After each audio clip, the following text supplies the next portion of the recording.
Bem, chegamos à quarta parte da nossa análise de A Revolução dos Bichos. E é aqui, nos capítulos 7 e 8, que a coisa fica sombria. É o momento em que a esperança começa a virar um pesadelo e o poder mostra sua face mais cruel. E para guiar a gente nessa análise, fica essa pergunta no ar. Uma questão que, olha, sai da granja dos bichos e ecoa até hoje, né? Forçando a gente a pensar sobre o que é, de verdade, a natureza do poder. O cenário na granja é desolador. O sonho de fartura deu lugar à realidade dura da falta de comida, onde cada estômago vazio é um lembrete da promessa quebrada. E é nesse solo, nesse desespero, que a semente da tirania encontra o lugar perfeito para crescer. E essa frase, ela é a chave para a gente entender tudo o que vai acontecer a partir de agora. Sabe, o Napoleão não precisa mais convencer ninguém. Agora é só dar ordem. A revolução, que começou com um ato de coragem, agora se segura no controle absoluto só para sobreviver. Então, vamos lá. A gente vai mergulhar fundo nos degraus dessa descida ao abismo. Basicamente, esse aqui é o nosso mapa, traçando o caminho trágico que transformou a esperança num regime de terror. Para começar, vamos entender como é que o Napoleão lida com as falhas do governo dele. Diante do fracasso e da fome, o regime precisa de um culpado, um inimigo para canalizar toda a frustração e o medo dos bichos. A situação lá é crítica, gente. A promessa de uma vida melhor tá indo por água abaixo. O trabalho é exaustivo, a comida mal dá para enganar a fome e o frio é de doer os ossos. E é justamente aí, nessa vulnerabilidade, nesse desespero de todo mundo, que o poder do Napoleão encontra o terreno perfeito para se fortalecer. E olha só a primeira medida. Não é para resolver a fome, não. É para controlar a percepção sobre a fome. A propaganda vira mais importante que a realidade. O regime do Napoleão precisa parecer um sucesso, mesmo que seus animais estejam morrendo de fome. E é aqui que entra a peça-chave da estratégia dele. Bola de Neve, o antigo rival agora exilado, é transformado no culpado de tudo, absolutamente tudo. Cada janela quebrada, cada balde de leite derramado, cada semente que não brota, tudo é obra do inimigo invisível. E aqui está o ponto crucial.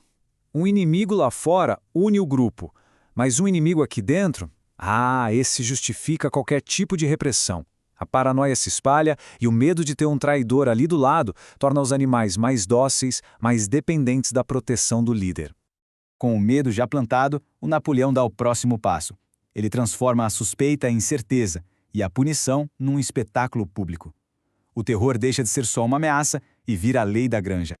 A primeira resistência de verdade vem das galinhas. Elas se recusam a entregar seus ovos, num ato desesperado para proteger as futuras ninhadas. A resposta do Napoleão, imediata, fria e brutal: fome. Ele mostra que qualquer desafio à sua autoridade vai ser esmagado sem dó.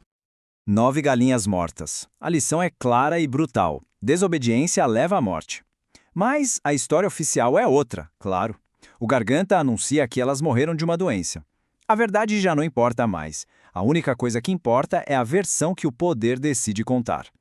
O que acontece depois é uma das cenas mais sombrias da história. Napoleão convoca uma assembleia e, na frente de todo mundo, força vários animais a confessarem crimes absurdos, ligando eles ao Bola de Neve. A cena é de puro terror. E pela primeira vez, o sangue dos próprios companheiros encharca o chão da granja.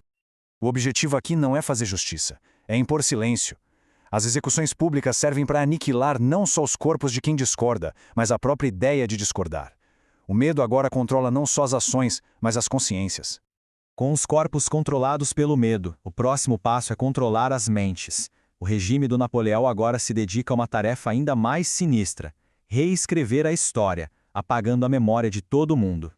Garganta, o mestre da propaganda, simplesmente reconta a Batalha do Estábulo, um dos momentos mais heróicos da Revolução. O herói vira vilão e o líder ausente vira o salvador. A dúvida é perigosa e a lealdade cega do Sansão se torna um modelo a ser seguido. O golpe final contra a memória é a proibição do hino Bichos da Inglaterra. A música que representava a esperança, o sonho de um futuro livre, ela é silenciada. A canção sonha com uma rebelião que continua, mas para o Napoleão, a rebelião terminou. E ele é o único dono do resultado. Agora, olha só a sutileza da manipulação. O sexto mandamento é alterado com só 2 palavrinhas. Essa pequena adição muda tudo. Ela não só justifica as execuções que já aconteceram, como legaliza qualquer violência futura, destruindo a confiança dos animais na própria realidade. A mentira tá ali, escrita na parede, e a memória deles já tá tão confusa que eles passam a duvidar do que lembravam. O último pilar da tirania é erguido. Depois de eliminar inimigos, silenciar a oposição e reescrever a história, Napoleão precisa se consolidar não apenas como um líder, mas como uma figura infalível, quase divina. A imagem do Napoleão é construída com muito cuidado. Ele se afasta dos outros, criando uma aura de mistério, sabe?